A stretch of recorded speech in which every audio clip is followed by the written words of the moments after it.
You are listening to the Hammersy Brothers eCommerce podcast. Like what you hear and want to take the shortcut on your e-commerce growth? Join hundreds of brands that work with us and head over to joinhb.com. That's joinhb.com and see how we can help you further. Join our members and smash your targets and unlock the profits within your e-commerce site. Good morning, Ian. How are you? Hello, Mark. Yes, well, I'm good. Thank you. Awesome. Yeah, we had a nice, actually in the middle of school holidays here. Easter holidays. Yeah, it's actually school holidays here as well. Usually they don't kind of correspond. It's almost like you're part of the it's because of the Easter, isn't it? British They probably have them both for Easter at the same time. I don't know whether that's normally the same because Easter moves around, doesn't it? Yeah. It's a lot later this year. It's a lot later this year. It's a lot later. Yeah, and Mother's Day was, and which did affect trading, didn't it? There was quite a few people. It affects a lot of trading because if you look at the last year, you go, "Oh, my March wasn't as good," or whatever. And if you have an Easter boost, then it can affect things. Like so, for the bedding site, I was actually quite happy with how we did in March, given that Easter was in March last year. And I think that we'll actually do quite well this year because we've still got the Easter promotions to go. And for whatever reason, people buy bedding in Easter. It doesn't really make sense.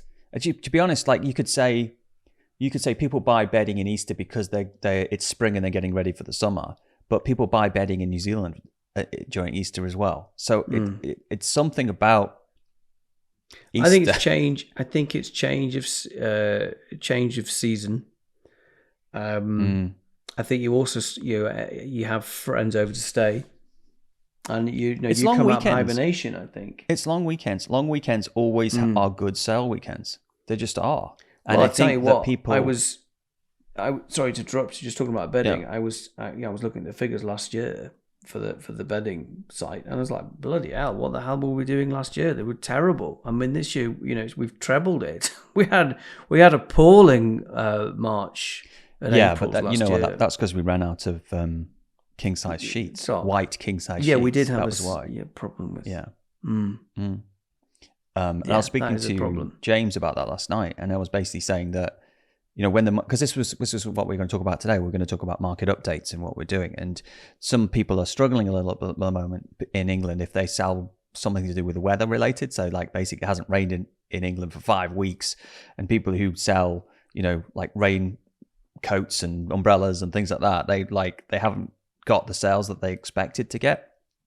And so I was talking to James about how the same thing happened with bedding last year, and it was I tried to like fight it, and I actually lost a lot of money during those months because I wasn't prepared for that amount of drop in revenue, and mentally I kind of just tried to kind of keep it up, whereas actually I should have just dropped the spend. I should have just gone, looked at the numbers, unemotionally dropped the spend.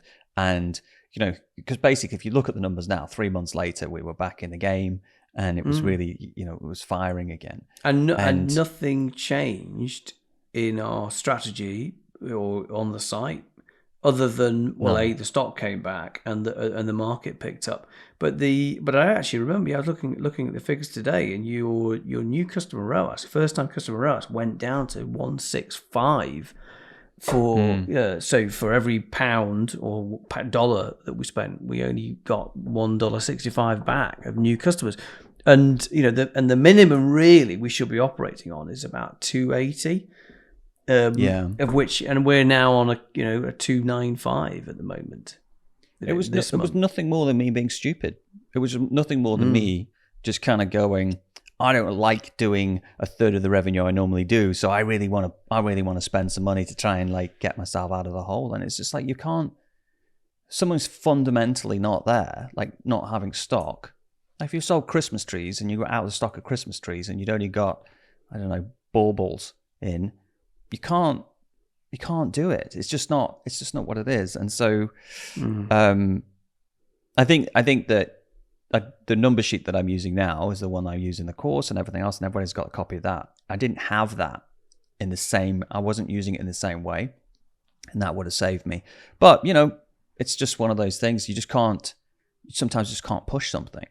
And I think that is a lesson in itself. Yeah, it is. And I had a call. We both had a chat with James, and it's a good example. We'll just use James as a bit of a, if he doesn't mind, a reference, because he sells wellies. Wellies. You know what wellies are?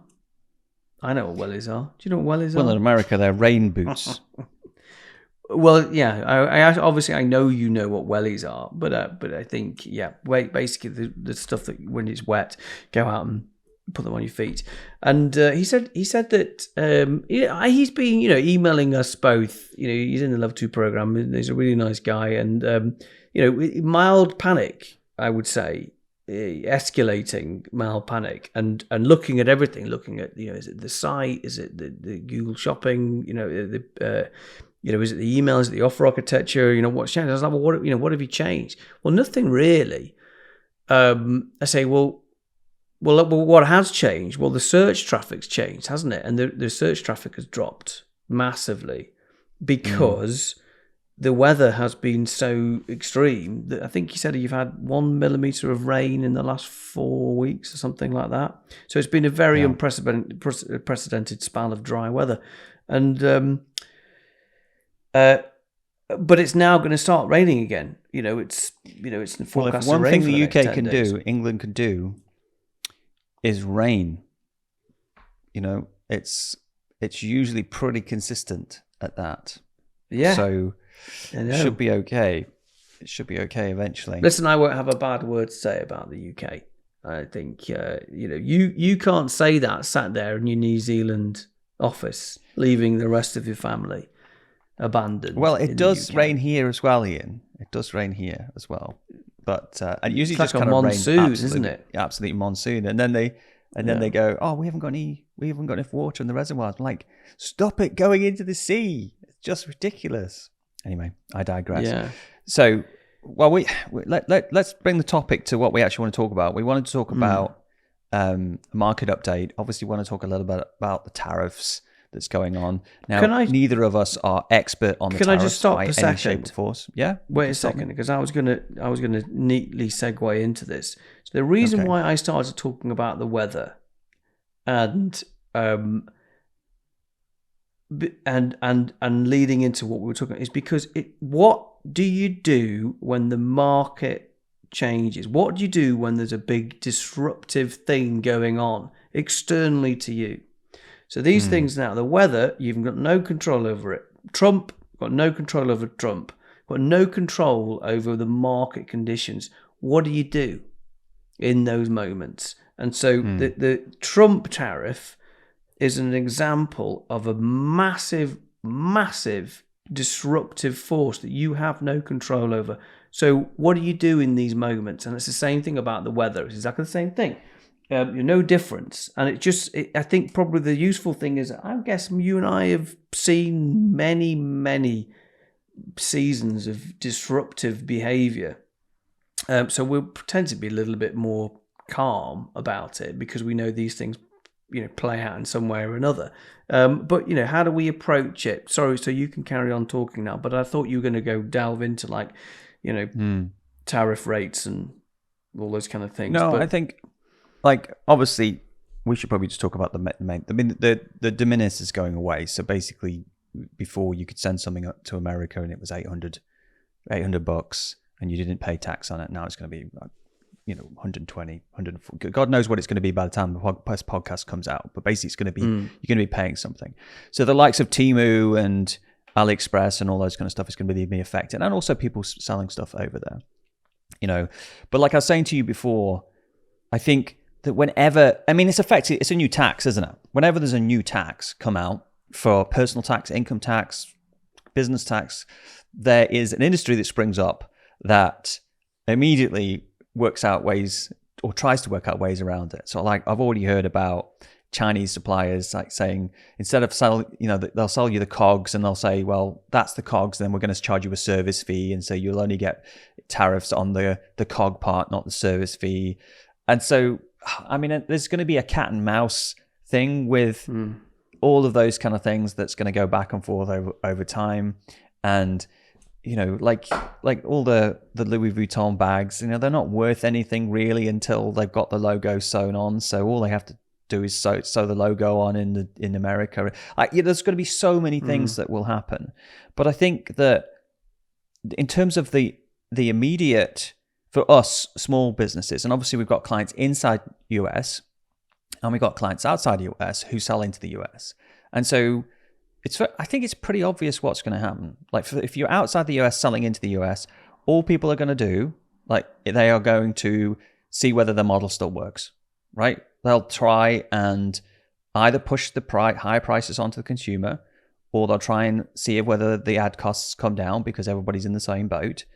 And some will find the model works and some won't. Because ultimately, like you were saying before, now's the time to know your numbers.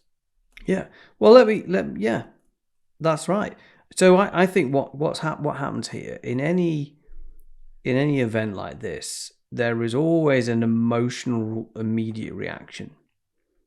All right, there's an immediate emotional reaction, and it's exacerbated probably by the media because it's a very interesting story, isn't it? Trump's changing his mind on all the tariffs. There's this immediate backlash. And look at the stock market, all around the world. The stock market went plunged down like this. Why? Because of the anxiety and the emotion of what was going to happen to the long-term market, what was going to go on, and the stock market went down, and then it came back. There's always that sort of emotional place. So first thing I would say is if you are in a moment of disruption, going back to the weather, and it's the same thing with the Trump, I would say, is it a temporary or a permanent thing? Is this something that is, it's just a blip and it's a temporary, so we don't really have to worry about it. We just ignore it and carry on. So that's the first thing. The other thing I'd say is that we often say to people who we coach, put your prices up. And they go, oh no, can't put prices up. Can't put prices up. I said, well, when's the last time you put your prices up? Oh, gosh, 6-7 years ago. That's right, put them up by 15% tomorrow. And they go, you sure? Yeah, put them up. And then tell me what happened in a week's time. Okay, really worried about this, Ian. Really worried. Our customers are not like other customers. They're really going to notice. They're really on top of it with price. Okay, put the prices up. Tell us what happened. Okay, check in a week later. Put the prices up. What happened? Nothing. Nobody batted an eyelid. Nobody even noticed. Nobody did anything. So now, there are times you can't put the price up. Yeah, if you're selling other people's products, if you're selling Nike trainers, you can't put your prices up, of course. But guess what happens when you're selling Nike trainers? Everybody's prices go up. You're in a level playing field. If you're a reseller of a product, everybody's prices are going to go up. If you're selling your own, you're in a different position. So, we are assuming here, the consequence or the hypothesis is that the costs are going to go up.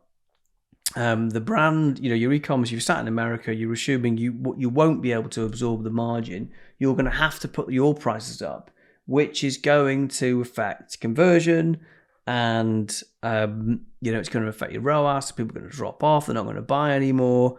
And I say that you don't know that is the case. You don't know if you put your prices up, it is going to affect the impact will be very different across loads of different industries depending on where they are. They might, there are some people. I was watching a guy on TikTok who makes this kind of box that does, I think it's like an ATM box or a voting box or something like that, and it's powder coated and it's made nicely and all this kind of stuff. And he's like, well, if I try and get this made in America, they're charging me $2,000 and it's not powder coated. I've got to go and take that box from them and then go and powder coat it. I just can't find people that do it. And then in China, it cost me $250 a box. Like even with the tariffs at 100%, I'm gonna pay it, and he still makes money. Now there's going to be people where it's still like those kind of goods. It's just so much more efficient in China to do it that it won't change.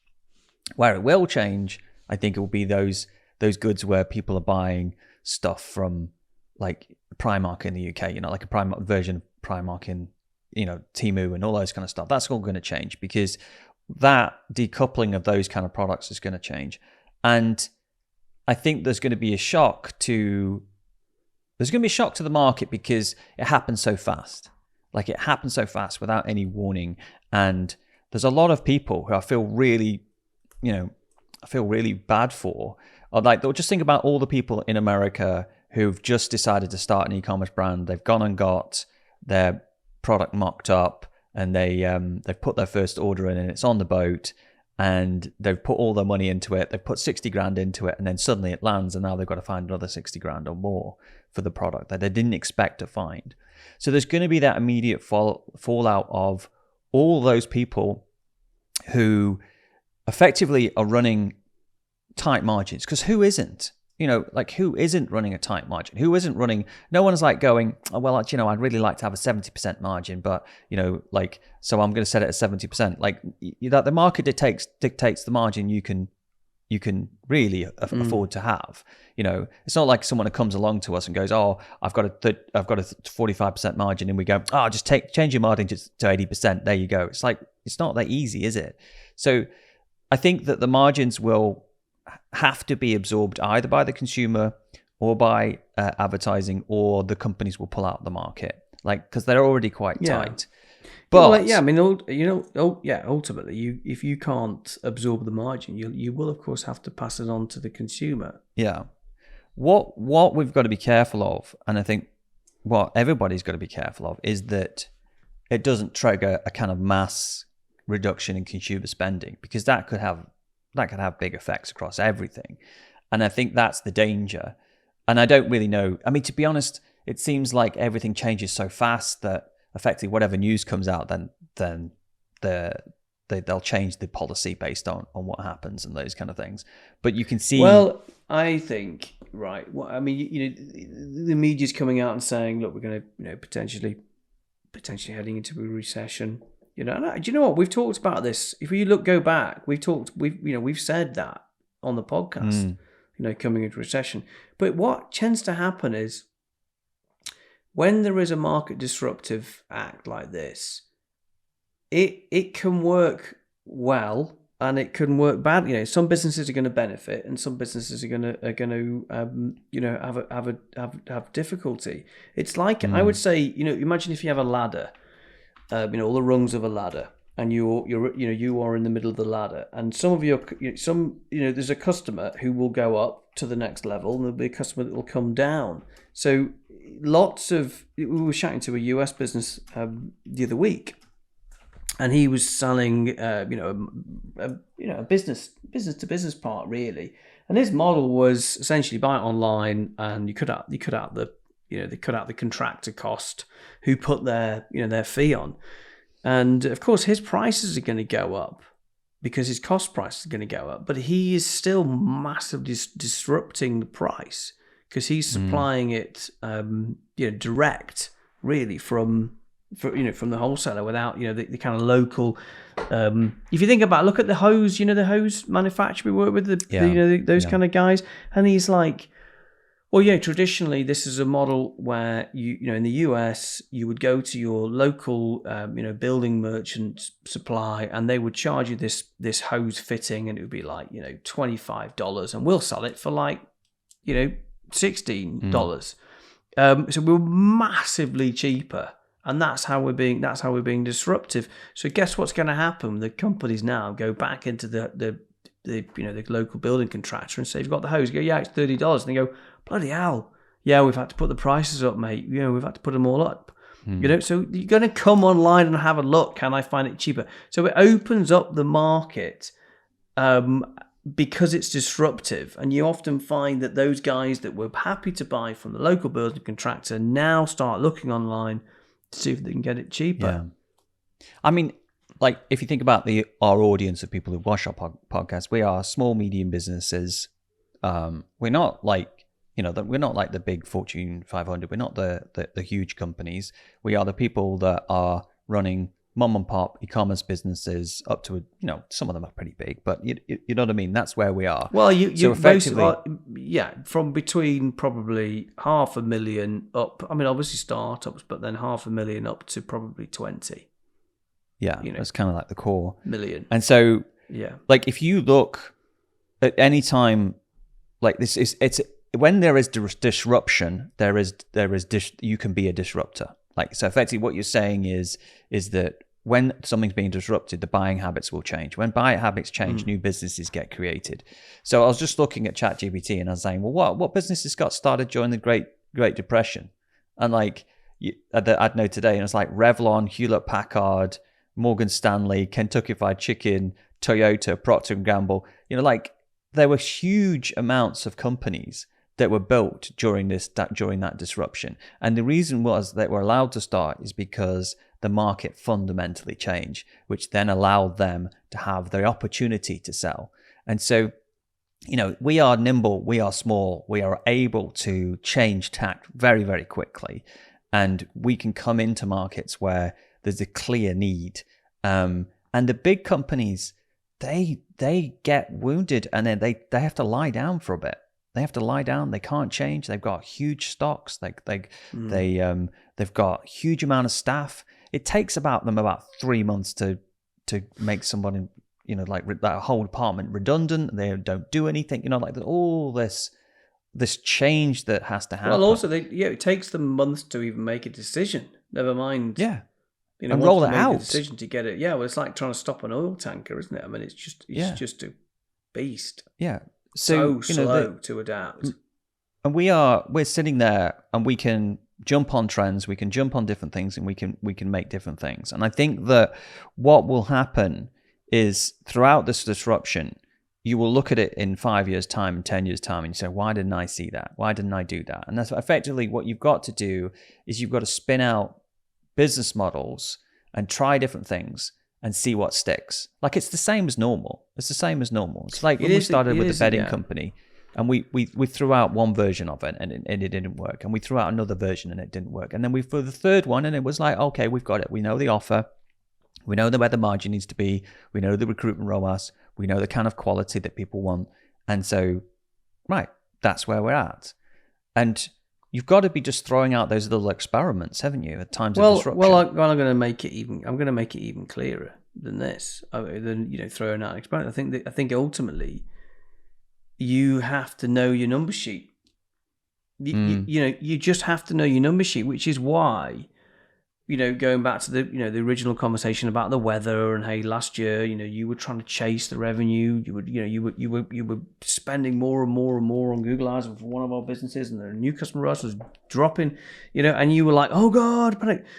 And it is knowing the number sheet. Really, ultimately, the maths of this are the key. So if, for example, the cost price is going up, it's going to affect your margin. Okay, so your margin is going to be affected. How does that change the answer to the question, which is how much should I be paying to recruit a customer? And the answer is based on margin and lifetime customer value.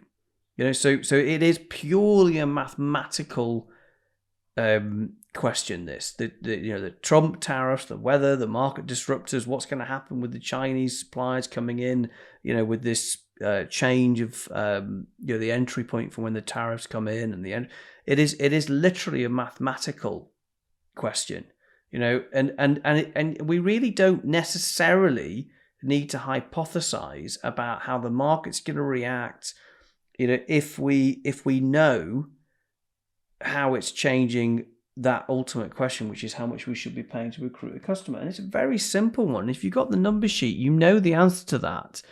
And you should all be, if you've listened to Mark and I banging on, that we are a complete slave to the mathematics of the the data, and that is all we're caring about. We're looking at the difference between what it costs to recruit a customer and what they're worth over a lifetime. And if you know that, you will be fine and you will be calm and you'll be relaxed. Because you have a model, you're not guessing. It's an emotional one, and it is purely down to the understanding the numbers. And there's never been a greater time, and the answer to winning e-commerce isn't who's got the shiny site, who's got the fancy widget plugged in, who's got the best marketing department, who's got the slickest offices. who's got the best branding? It is the people that understand the numbers correctly and can dance very confidently on the edge with complete clarity of knowing exactly how hard to push without any guesswork of, am I going too hard? Am I going too soft? And that is the the pinnacle, I think, of probably everything that we've learned in the last 25 years. It is that sweet spot between being on the edge of being profitable and leaving money on the table. It's milking that thin advantage, isn't it? It's like being half an inch taller than everybody else and you're the tallest person. And it's just kind of like, and that is worth a lot in the market. And so I think it's going to be interesting how it all plays out. I think we'll discuss it ongoing as people go. I mean, if you are outside of the US, there are other markets, like just if you've been in the UK or been in Australia, the US has been one of the easy markets just to kind of hit the button and go and sell to before. But, prior to that, we used to sell a lot to Europe. And I think that Brexit stopped that a bit, but now it's easier. Now it's been sorted out a bit more, and we are seeing more people start to sell back into Europe, and people have solved those issues as well. So, you can go and sell into Europe. There is other markets. There's obviously the Dubai, you can sell over there and all those different places. And so things are opening up across the world, really. And if you look at, what's been fascinating on TikTok is the Chinese brands, not the Chinese factories that make all the goods, opening up and doing videos and saying, we sell, we make the product for Lululemon, we make the product for so-and-so, or whatever it is. And then saying how much they charge to make it and how much they charge in the market. So there's been this transparency. But what struck me is how good their English is at these factories and how well they are at presenting themselves. Because you kind of it's kind of like this myth that there's a Chinese factory and they just can't speak English and all this kind of stuff. But they're very, very well versed very, very good at English, very good at presenting themselves, and the places look amazing. And so the sophistication over there is quite phenomenal. I mean, you must have seen that when you went over to India, didn't you? You went over to India to look at the Well, I went to India and I've obviously been to lots of trade shows all over the world. And but the sophistication of people over the past 20 years is like the people you'd meet 20 years ago compared to the people you meet now. Yeah. I mean, is just going around phenomenal. Going around, where we make our bedding, in India. I mean, the setup, the factory. I mean, it is absolute state of the art. I mean, it's got renewable energy sources. It's got a whole solar. It's all zero emission production. It's incredible. The staff have wellness days, and and it's spotless as well, isn't it? And absolutely spotless. The scale of it, the size of the operation and how well it was. It is mind blowing. It's by far, head and shoulders above any manufacturing plant that I've seen in the UK. And this is one of obviously thousands of plants that are big, in India. And so, to catch up with that, to kind of start doing that again in the UK and the US, it's going to take a long time. It's going to take a long time to get that expertise and to get the staff and to get the things. And even, it's obviously going to cost more to do it in the UK or the US because of the cost of staff, which then sometimes makes something that was made in China, but only because it was cheaper, did it allow it to be a viable business? As if the COGS was 6 times as high, and then you presented that to the customer at that price, they'll just go, well, I'm not going to buy it. Just not going to buy it because it's just not worth it that well. Everything that's made has an intrinsic value as to what it's made for what it's worth.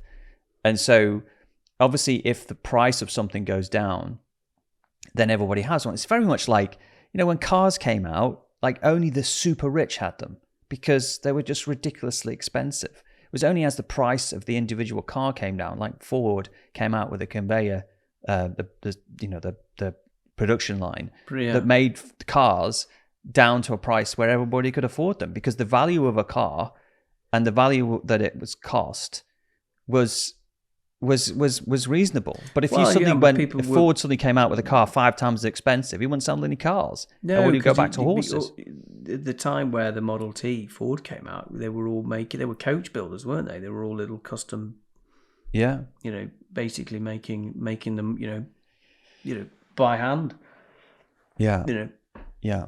Anyway, when that's a big question, there's market forces. The market forces. But look, you have to let it play out. You have to understand how it influences the maths. You have to understand your market sheet, and be ready to pounce. I think, because it is an opportunity, like you say, when the market is being disrupted, you can be disruptive, but only if you understand how it influences your numbers. Your maths. How does it change? Yeah. What's happening? Yeah. If the market is being... And how do you know this? Well, you'll see it in your return on ad spend and your cost of acquisition. You will see your ROAS, your new customer ROAS, your overall ROAS going up. And you then have to take advantage of it. Your ad spend will go further if there's a change there. And you start to see certain things. But lean into it. If you start to see certain things... Understand why would people buy from you? If they don't buy from you, they're buying from somebody else. Fundamental stuff. What's fascinating is you've got, on one side, you've got the war, this kind of trade war that's happening, which is kind of making trade more difficult. And then the other side, you've got all this AI stuff coming out, which is making everything so much more easy to do in everything. And so the world is getting amazingly good at stuff and much more efficient. At the same time, it's trying to be less efficient. And it's this weird, you've got these two things coming together at the same time, which is, like you can see it on YouTube. You either watch new things on AI or the trade war. And it's like, it's kind of like very interesting times, isn't it? Nice time to be alive. Well, it's exactly. I mean, these will certainly be in the history books. Some of my kids were doing GCSE history at the moment, and we're learning about, the Wall Street crash and all, the moments, on this day this happened, and that we feel like we are living through a period of history that will be talked about. Yeah. With COVID and then now the Trump tariffs. It's a very interesting experiment. We'll see what happens. Happens. But I think, by the time we speak next week, it'll be completely different. It's like the same with AI. Every time I speak to you about AI, it's like, oh, we can now do this. It's like it's changing so fast. So, I think the consistency is that the world is going to continue to change very, very fast. And you just have to understand your model very, very, and how it tweaks that and how that model affects things. Because you can't sit there. You can't sit there and stagnate effectively. Well, I think sometimes you don't know what to look at. That's the problem. You're like a rabbit in the headlights. It's moving so fast that you're constantly being told one thing, by another thing. Here's a new shiny thing. Here's a new shiny thing, and that's getting even worse. And I'm a big fan of noise, fixing the problems I have, not the problems I might have. Because in business, so many problems you could have, but until they actually appear, you don't fix them, because otherwise you drive yourself mental. It's particularly in a small business because you've got enough problems. Well, I think you have to be okay. You have to be okay in a small business, and I'm saying a business that's doing probably less than 10 million or 20 million. But you have to be okay to let some things sit and sweat. You shouldn't try and fix everything all the time. You've got to understand. And the narrative, there's people saying on LinkedIn, oh my God, the devil is in the detail. And those who succeed are the ones that sweat the small stuff. And and I just think that's such bullshit. It's totally opposite. In a small business, you have to know what you can leave alone and what is a waste of time. You've got to know it's the opposite. You've got to know what is a waste of time. You've got to know what the fundamental is, because if you try and sweat the small stuff and you try and do everything, give everything in the business an equal weight of force, you'll achieve nothing. You can't do it. If you're a small team, you can't.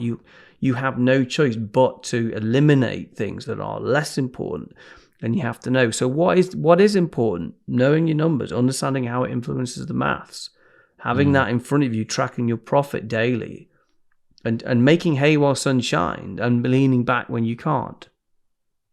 Yeah, and not reacting to tariffs emotionally. Like, if you're still making loads of money, who cares? Like, just let it happen. Yeah, just run the model. Like it's like, you think, I don't want to pay the tariff, I don't want to pay all that, blah, blah, blah, blah. And it's just like, that's just emotion. It's just what it is. It's the reality.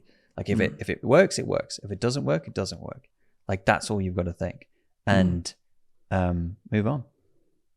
Yeah. Awesome. Super. Well, there's a workshop actually tomorrow, but by the time this gets out, it's probably already gone. But anyway, there's a workshop tomorrow on knowing your numbers. Know your numbers. Knowing your numbers. Yeah, knowing your numbers. I'm going to go through the whole stuff. So if people want it, I usually let people. I mean, to be honest, just join the level 1 program and you'll get it in there. If you're not on the level 1 program, you can come in, try it for a week, and if you don't like it, you can go. So come in and have a go. Basically, it's not a hostage situation. So yeah, come and work with us. Yeah, and it's in there. Do you know what I'd say if anyone's still listening about that? Is that I read a post on LinkedIn, and it was a guy who'd built up a business in the UK, sold it for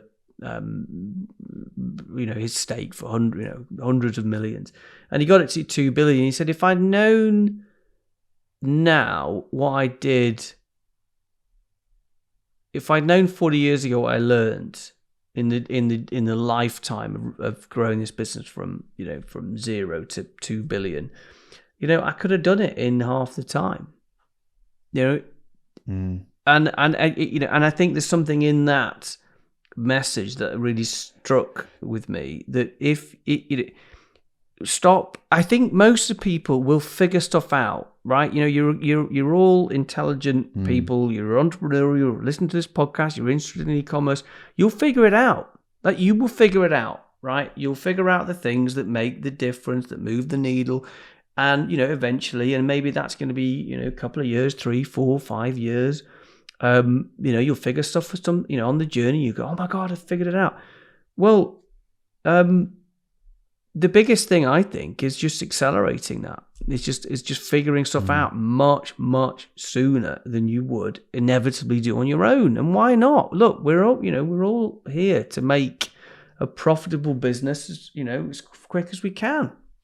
Because it's also giving up. If it doesn't work for such a long time, like, you might eventually find the answer to it, but some people will give up, even though and you just can't. You've got no energy left. So if you're serious about it, I think just use it to accelerate that learning that you'd have had.